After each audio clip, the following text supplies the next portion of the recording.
Muhabbatxon Yusufjonovni, Andijon viloyati Ulug'nor tumanidagi Yusufjon meni ko'rkarmoqlikni qo'yganiga boshqada viloyatning xonada oxir bo'lgan cho'l sharoitida domoronlikdan vaqtidan 60 ming, qandadan 100 ming hosil olib kelmoqda.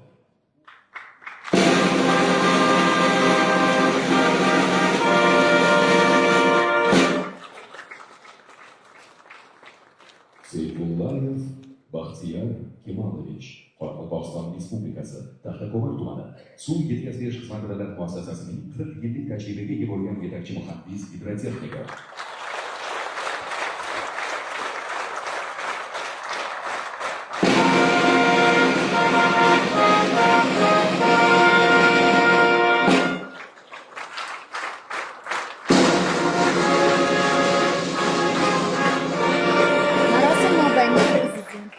Har bir qishloq xo'jaligi sohasida tunu mehnat qilayotgan xodimlarga mukofotlarni mana shu samimiyat bilan topshirmoqda. Bu albatta har bir yurtdoshimiz uchun nafaqat sharaf, balki o'zgacha ishonch ham demakdir.